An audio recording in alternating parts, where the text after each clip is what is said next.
నమస్తే, welcome to news watch. నేను శ్రీదేవి. ముందుగా హెడ్లైన్స్ చూద్దాం. కోల్పోయిన భూములకు అధిక ధర ఇవ్వాలని ధర్నా చేపట్టిన రైతులు. పుస్తక ప్రియులకు గుడ్ న్యూస్, నేటి నుంచి బుక్ ఫేర్. విశాఖ మన్యంలో వైసీపీకి షాక్, ట్రైకా చైర్మన్ బుల్లిబాబు రాజీనామా. Mood of the nation survey report, మళ్లీ అధికారం ఎన్డీఏదే. నిబంధనల మేరకే జనసేనకు గాజు గ్లాసు, హైకోర్టుకు నివేదించిన కేంద్ర ఎన్నికల సంఘం. మదర్సా కూల్చివేత, రాళ్లదాడితో ఉద్రిక్తత, కనిపిస్తే కాల్చివేత ఆదేశాలు.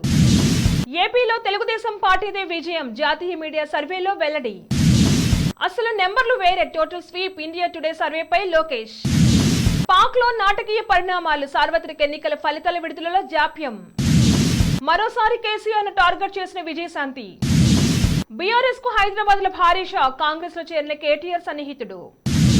కోల్పోయిన భూములకు అధిక ధర ఇవ్వాలని జోగులాంబ గద్వాల్ జిల్లా అలంపూర్ నియోజకవర్గం వడ్డేపల్లి మండలం కొంకల గ్రామ మండలం పరిసర ప్రాంతంలోని రైతులు ధర్నా చేపట్టారు. కొంకల గ్రామ మండల పరిసర ప్రాంతంలో కేంద్ర రాష్ట్ర ప్రభుత్వాలు చేపట్టిన భారత్ మాల 6 మార్గాల జాతీయ రహదారి కోసం పనులను చేపట్టగా కాంట్రాక్ట్ మెగా గ్రూప్ సంస్థలు రహదారి పనులు ప్రారంభం చేయడం జరిగింది. దీంతో రహదారి కోసం కొంకల జూలక్కల గ్రామ పరిసర ప్రాంతాల రైతుల నుండి పంట భూములను తీసుకున్నారు. అయితే రైతుల నుండి భూములను మోసం చేసి తక్కువ ధరలకు తీసుకోవడం జరిగింది.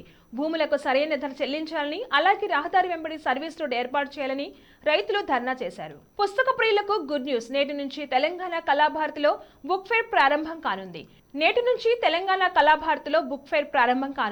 నేటి నుంచి ఈ నెల 19 వరకు 36వ జాతీయ పుస్తక ప్రదర్శన జరగనుంది. ఈ కార్యక్రమాన్ని మంత్రి జూపల్లి కృష్ణారావు ప్రారంభించనున్నారు. 10 నుంచి 18 వరకు సాహిత్య సాంస్కృతిక కార్యక్రమాలు జరగనున్నాయి. 365 స్టాళ్లలో లక్షల పుస్తకాలు బుక్ లవర్స్ కోసం అందుబాటులో ఉండనున్నాయి. ఇప్పటికే దీనికి సంబంధించిన నిర్వాహకులు ఏర్పాట్లు పూర్తి చేశారు. అల్లూరి సీతారామరాజు జిల్లా పాడేరు నియోజకవర్గానికి చెందిన వైఎస్ఆర్ కాంగ్రెస్ ముఖ్యనేత సతక బుల్లిబాబు పార్టీకి గురువారం రాజీనామా చేశారు. ఈ మేరకు వీడియో సందేశాన్ని మీడియాకు పంపారు. సీటు ఆశించినా దక్కకపోవడంతో ఈ నిర్ణయం తీసుకున్నారు. ట్రైకా చైర్మన్ గా పనిచేసిన సతక బుల్లిబాబు పార్టీ ప్రారంభం నుంచి ఉన్నా తనకు సీఎం అన్యాయం చేశారంటూ ప్రత్యక్షంగానే అంటున్నారు. దీనిలో భాగంగా ఇప్పటికే 2 దఫాలుగా తన మద్దతుదారులతో ప్రత్యేకంగా సమావేశం నిర్వహించారు. తాజాగా షర్మిల నాయకత్వంలో కాంగ్రెస్ లో చేరేందుకు నిర్ణయించినట్లుగా తెలిసింది. 3 రోజుల్లో పాడేరు రానున్న షర్మిల సమక్షంలో కాంగ్రెస్ లో చేరేందుకు ఏర్పాట్లు చేసుకున్నట్లుగా సమాచారం. ఈ పరిణామాలతో పాడేరు నియోజకవర్గంలో వైసీపీ ఎదురుదెబ్బేనని విశ్లేషకులు అంటున్నారు. త్వరలో జరగబోయే సార్వత్రిక ఎన్నికలపై ఇండియా టుడే సీఓటో నిర్వహించిన mood of the nation opinion poll సర్వేలో సంచలన అంచనాలు వెలువడ్డాయి. నేషనల్ డెమోక్రటిక్ అలయన్స్ కూటమికి అబ్కీ బార్ 400 పారని ప్రధానమంత్రి నరేంద్ర మోడీ చెబుతున్నప్పటికీ అది సాధ్యపడకపోవచ్చని, 335 సీట్లకే ఎన్డీఏ పరిమితం కావచ్చని సర్వే తేల్చింది. కేంద్రంలో ప్రభుత్వ ఏర్పాటుకు అవసరమైన 272 సీట్ల మ్యాజిక్ ఫిగర్ ను ఎన్డీఏ సునాయాసంగా సాధిస్తుందని పేర్కొంది. గత ఎన్నికలతో పోలిస్తే ఈసారి ఎన్డీఏ కూటమి దాదాపు 18 సీట్లను కోల్పోయే అవకాశం ఉందని సర్వే నివేదిక తెలిపింది. ఎన్డీఏ కూటమిలోని పార్టీల అభ్యర్థులు ఓడిపోయే స్థానాల్లో ఇండియా కూటమి అభ్యర్థులు లబ్ధి పొందుతారని వెల్లడించింది. మూడ్ ఆఫ్ ది నేషన్ సర్వేను 2023 డిసెంబర్ 15 నుంచి జనవరి 23 మధ్య నిర్వహించారు. ఈ వ్యవధిలో దేశంలోని అన్ని లోక్సభ స్థానాల్లోని 35,801 మందిని సర్వే చేశారు. పార్టీల వారీగా సీట్ల వాటా విషయానికొస్తే 543 లోక్సభ సీట్లలో 304 స్థానాలను బీజేపీ కైవసం చేసుకుంటుందని సర్వే నివేదిక అంచనా వేసింది. 2019 ఎన్నికల్లో బీజేపీకి 303 స్థానాలు రాగా ఈసారి 1 సీటు పెరగొచ్చని పేర్కొంది. కాంగ్రెస్ గత ఎన్నికల కంటే 19 స్థానాలను ఎక్కువగా సాధించి మొత్తం 71 స్థానాలతో 2వ అతిపెద్ద పార్టీగా అవతరిస్తుందని తెలిపింది. కాంగ్రెస్ సారథ్యంలోని ఇండియా కూటమి 166 లోక్సభ స్థానాల్లో కైవసం చేసుకునే అవకాశం ఉందని సర్వే నివేదికలో ప్రస్తావించారు. చట్ట నిబంధనలకు అనుగుణంగానే జనసేన పార్టీకి గాజు గ్లాస్ గుర్తును కేటాయించామని కేంద్ర ఎన్నికల సంఘం హైకోర్టుకు నివేదించింది. గాజు గ్లాస్ గుర్తు కోసం మొదట జనసేన పార్టీ దరఖాస్తు చేసుకుందని, ఫస్ట్ కమ్ ఫస్ట్ సర్వ్ విధానంలో ఆ పార్టీకి ఆ గుర్తు కేటాయించామని కోర్టుకు తెలిపింది. పిటిషనర్ పార్టీ, జనసేన పార్టీలు గుర్తింపు లేని రిజిస్టర్ పార్టీ నిర్వచనం పరిధిలోకి వస్తాయని కేంద్ర ఎన్నికల సంఘం తరపున సీనియర్ న్యాయవాది అవినాష్ దేశాయ్ తెలిపారు. నిబంధనల ప్రకారం అసెంబ్లీ కాలపరిమితి ముగియడానికి 6 నెలల ముందు గుర్తుల కోసం దరఖాస్తు చేసుకోవాలన్నారు. బులెటిన్లో షార్ట్ బ్రేక్ తీసుకుందాం. నమస్తే. ఈరోజు మీకోసం ఒక అద్భుతమైన ఆఫర్ని తెలియజేయడానికి మీ ముందుకు వచ్చేసాం. ప్రస్తుతం మార్కెట్లో ఒక కొత్త ఇల్లు కొనాలి అంటే మనం ఎన్నో రకాలుగా సెర్చ్ చేస్తూ ఉంటాం, ఎన్నో ఫీచర్స్ని మనం చూస్తూ ఉంటాం. అందుకే మా నుంచి ఈ ఆఫర్ మీకోసం. 45 లక్షలకే మీ సొంత ఇంటి కలని నెరవేర్చుకుందాం. ఈ బ్యూటిఫుల్ విజువల్స్ షాద్ నగర్ టౌన్ హైవేకి ఆనుకొని అండ్ మోస్ట్ పాపులర్ ల్యాబ్స్ కి ఆపోజిట్ లో ఈ వెంచర్ ఉంటుంది. ఎంట్రన్స్ ఏరియా చూశారు కదా ఎంత బ్యూటిఫుల్ గా ఉందో. స్పెక్ట్రా సిటీ ఇదొక గేటెడ్ కమ్యూనిటీ. 120 గజాల డబుల్ బెడ్రూమ్ హౌసెస్ ఇందులో కన్స్ట్రక్ట్ చేయబడి ఉన్నాయి. ప్రతిష్టాత్మక సంస్థ స్పెక్ట్రా సిటీ మీకు అందిస్తోంది డబుల్ బెడ్రూమ్ ఇండివిజువల్ హౌసెస్.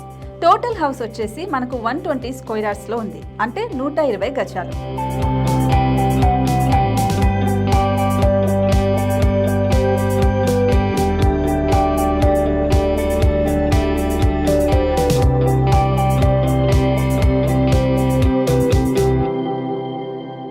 దేనికి ఆలస్యం, మన ఇంటిని చూసేద్దాం రండి. ఇక్కడ చూశారు కదా మనకు ఎంట్రన్స్ లోనే హాల్ ఉంటుంది. హాల్ అనేది 15x16 ఇంచెస్ లో ఉంటుంది. ఇప్పుడు చూస్తున్నట్లయితే మాస్టర్ బెడ్రూమ్. ఈ మాస్టర్ బెడ్రూమ్ అనేది మనకు 12x10 ఇంచెస్ వస్తుంది. దీనికి అటాచ్డ్ బాత్రూమ్ కూడా ఉంటుంది. ఇప్పుడు చూస్తుంది సెకండ్ బెడ్రూమ్. ఇది కూడా 12x10 ఇంచెస్ వస్తుందండి. ఈ బెడ్రూమ్ కి నెక్స్ట్ మనం ఇప్పుడు కిచెన్ లోకి ఎంటర్ అయిపోతున్నాం. కిచెన్ అయితే ఈక్వల్ ఇంచెస్ లో ఉంది. 8.5 x 8.5 విస్తీర్ణంలో ఉంది. అండ్ ఈ వరండా టెర్రస్ పైకి దారి కూడా ఉంది.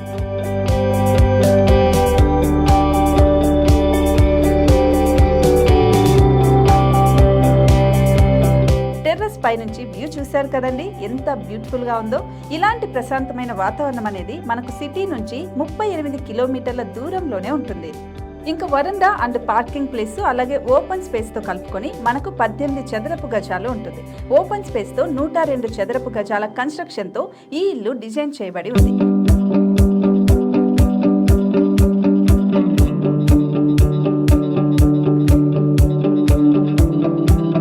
మొత్తం gated community and present 70 houses మనకు కన్స్ట్రక్ట్ చేసి ఇస్తున్నారు. అందులో 45 హౌసెస్ మాత్రం సేల్ అయిపోయాయి.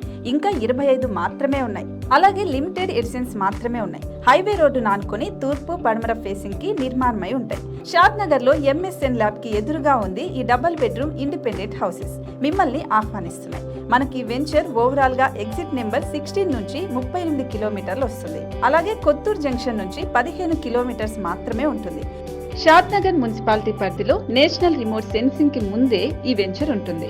నగర కాలుష్యానికి దూరంగా స్వచ్ఛమైన ప్రకృతికి దగ్గరగా రూపుదిద్దుకున్న సుందరమైన డబుల్ బెడ్రూమ్ ఇండిపెండెంట్ హౌసెస్ ఇవి. ఇప్పుడు సొంతం చేసుకోవడానికి సంసిద్ధంగా ఉన్నాయి. కేవలం 45 లక్షలకే సరసమైన ధరలతో మిమ్మల్ని ఆహ్వానిస్తున్నాయి. ఇంకెందుకు ఆలస్యం, కింద స్క్రోల్ అవుతున్న నెంబర్ కి డయల్ చేయండి. వెంటనే సైట్ విజిట్ స్లాట్ ని బుక్ చేసుకోండి. మీ సొంతింటి కలని నెరవేర్చుకోండి.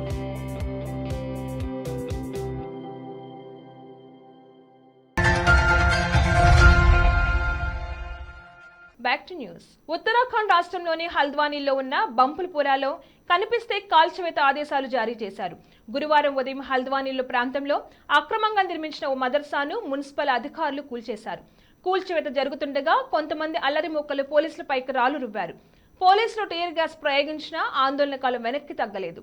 సంఘటన స్థలం సమీపంలోనే ఉన్న పోలీస్ స్టేషన్ వద్ద పార్కు చేసిన పలు వాహనాలకు ట్రాన్స్ఫార్మర్కు నిప్పు పెట్టారు. ఈ ఘటనలో దాదాపు 50 మంది పోలీసుల సిబ్బంది, పలువురు అధికారులు, జర్నలిస్టులకు గాయాలయ్యాయి. దేశంలోని అన్ని రాష్ట్రాల్లో పార్లమెంట్ ఎన్నికలతో పాటు ఆంధ్రప్రదేశ్ అసెంబ్లీ ఎన్నికలు కూడా జరగనున్నాయి. ముచ్చటగా మూడోసారి మోదీ ప్రధాని కావటం ఖాయమని అందరూ అనుకుంటున్నారు. ఈ క్రమంలోనే ప్రముఖ జాతీయ మీడియా ఇండియా టుడే సంస్థ మూడ్ ఆఫ్ ది నేషన్ పేరిట సర్వే నిర్వహించింది. ఈ సర్వేలో ఏపీలో తెలుగుదేశం పార్టీ ఘన విజయం అందుకోబోతుందని ఈ సర్వేలో తేలింది. మొత్తం 25 లోక్సభ స్థానాల్లో టీడీపీ 17 స్థానాల్లో జయకేతనం ఎగురవేస్తుందని తెలిపింది. ఇక అధికార వైసీపీ కేవలం 8 స్థానాలకే పరిమితం కానుందని పేర్కొంది. ఓట్ల శాతం పరిశీలిస్తే టీడీపీకి 45%, వైసీపీకి 41.1%, బీజేపీకి 2.1%, కాంగ్రెస్ కు 2.7% ఓట్లు వస్తాయని వెల్లడించింది. దీంతో తెలుగు తమ్ముల్లో జోష్ పెరిగింది. సర్వే రిపోర్ట్ను సోషల్ మీడియాలో తెగ వైరల్ చేస్తున్నారు. ఇక తెలంగాణలో కాంగ్రెస్ పార్టీకి 10 ఎంపీ సీట్లు, బీజేపీ, బీఆర్ఎస్ పార్టీలకు చెరో 3 సీట్లు, ఎంఐఎం పార్టీకి ఓ సీటు వస్తాయని చెప్పింది. సైకో పోయే సైకిల్ వస్తుందని ఇండియా టుడే ఓటర్ సర్వే చెప్పిందని, వైసీపీకి అంతిమయాత్ర పక్కా అని టీడీపీ జాతీయ ప్రధాన కార్యదర్శి నారా లోకేష్ పేర్కొన్నారు. త్వరలో జరగనున్న లోక్సభ ఎన్నికల్లో తెలుగుదేశం పార్టీ 17 లోక్సభ స్థానాలను గెలవబోతుందని సర్వే వివరాలకు సంబంధించి ఇండియా టుడే ఆస్లక్ ఛానల్లో ప్రచారం చేసిన చిత్రాన్ని లోకేష్ పంచుకున్నారు. ఇది సర్వే మాత్రమేనని, అసలు నెంబర్లు ఇంకా ఎక్కువే ఉంటాయని పేర్కొన్నారు. మొత్తం స్వీప్ చేస్తామని ధీమా వ్యక్తం చేశారు. రానున్న ఎన్నికల్లో 45% ఓటర్లు టీడీపీ జనసేనతోనే ఉన్నారని, రెండూ కలిసి 17 లోక్సభ సీట్లు గెలుచుకుంటాయని సర్వే పేర్కొంది. 41% ఓట్లతో వైసీపీ 8 స్థానాలకు పరిమితమవుతుందని సర్వే వెల్లడించింది. ఈ సర్వేతో టీడీపీ శ్రేణుల్లో జోష్ నెలకొంది. టీడీపీ నేతలు, కార్యకర్తలు ఈ సర్వే వివరాలను సామాజిక మాధ్యమాల్లో పంచుకుంటూ సంతోషం వ్యక్తం చేస్తున్నారు. పాకిస్తాన్ సార్వత్రిక ఎన్నికల ఫలితాల విడుదల నేపథ్యంలో నాటకీయ పరిణామాలు చోటు చేసుకుంటున్నాయి. గురువారం ఎన్నికలు జరిగిన వెంటనే ఓట్ల లెక్కింపు ప్రారంభమవగా శుక్రవారం తెల్లవారుజామున ఫలితాల వెల్లడిని అకస్మాత్తుగా నిలిపివేశారు. ఈ నేపథ్యంలో గెలుపు తమదేనంటూ ఇమ్రాన్ ఖాన్ ఆధ్వర్యంలోని పీటీఏ ప్రకటించుకుంది. దీంతో తదుపరి ఏం జరుగుతుందన్న ఉత్కంఠ సర్వత్రా నెలకొంది. పాక్ ఎన్నికల కమిషన్ శుక్రవారం తెల్లవారుజామున 3 గంటలకు తొలి ఫలితాన్ని విడుదల చేసింది. ఇమ్రాన్ ఖాన్ పార్టీ పీటీఏ మద్దతిస్తున్న పలువురు స్వతంత్ర అభ్యర్థులు గెలుపొందినట్లుగా వెల్లడించింది. ఖైబర్ పాఖ్తుంఖ్వా ప్రావిన్స్ లోని పీకే 76, పీకే 6తో పాటు స్వాట్లోని పీకే 4 స్థానంలో పీటీఏ మద్దతు ఉన్న స్వతంత్ర అభ్యర్థులు గెలుపొందినట్లుగా పేర్కొంది. ఆ తరువాత ఫలితాల విడుదల నిలిచిపోవడంతో తమ గెలుపును అడ్డుకుంటున్నారని పీటీఏ ఆరోపించింది. కాంగ్రెస్ పార్టీ సీనియర్ నాయకురాలు, మాజీ ఎంపీ విజయశాంతి మరోసారి బీఆర్ఎస్ అధినేత కేసీఆర్ ను టార్గెట్ చేశారు. మేడిగడ్డ ప్రాజెక్టు కూలిపోయే పరిస్థితి ఉన్నదని తెలిసినప్పుడు కేసీఆర్ తప్పకుండా సమాధానం చెప్పాలన్నారు. ఈ మేరకు రాములమ్మ ఎక్స్ వేదికగా ట్వీట్ చేశారు. మేడిగడ్డ ప్రాజెక్టు విషయంలో అనేక అవకతవకలు బయటపడుతూ అది కూలిపోయే పరిస్థితికి కూడా అవకాశం ఉందని వార్తలు వచ్చాయని పేర్కొన్నారు. ఈ తప్పులకు కేసీఆర్ తప్పకుండా సమాధానం చెప్పి తీరాలని డిమాండ్ చేశారు. తెలంగాణ ప్రజల పట్ల ఏమాత్రం బాధ్యత లేకుండా చేసిన దుర్మార్గానికి తగిన ఫలితం ఎవరికైనా తప్పక ఉంటుందని వ్యాఖ్యానించారు.